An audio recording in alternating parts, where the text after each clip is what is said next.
Unang Lunes ng taon pero dismayado na agad ang mga pasahero ng MRT dahil sa laki ng itinaas sa pamasahe. Nasa MRT North Avenue Station pa rin ang kasama nating si Rhea Santos. Rhea? Yes, Susan, ihanda na ang dagdag budget ng ating mga kapuso dahil ikalawang araw na nga po ng taas pasahe ng MRT. Kasama na rin ang LRT, yung dating base fare na 10 pesos, 11 pesos na po yan, no? At nagdadagdag ng piso kada kilometro. So yung dating 15 pesos mula dito sa North Avenue Station papunta sa Taft, ngayon po ay 28 pesos na. Ayon sa DOTC, itong dagdag pasahe ay para na rin makatulong sa rehabilitasyon at upgrade ng ating mga riles at mga bagon ng tren. Bigyan ko kayo ng sitwasyon, ng update sa sitwasyon ngayon dito sa North Avenue Station. Magkabilang pila na po, dagsa at kumakapal na talaga yung bilang ng mga tao na dito sa North Avenue Station. Ito yung mga dati ng suki ng MRT.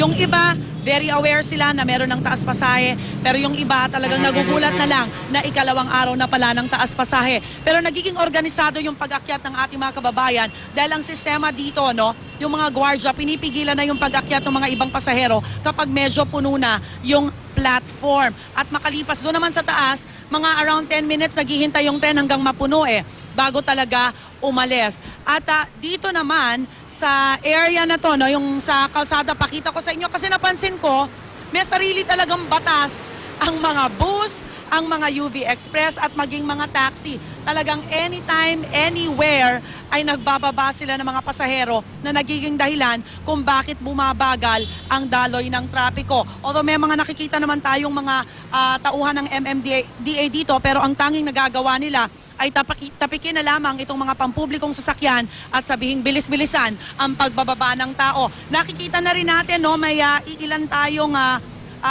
I don't know kung grupo, kung anong grupo sila, pero ito, paparating na po sila, no? Ito na yung mga grupo na hindi pabor dito sa taas pasahe ng MRT at LRT. Ngayong araw nga po, ikalawang araw ng pagtataas at inaasahan din ang kabi-kabilang kilos protesta.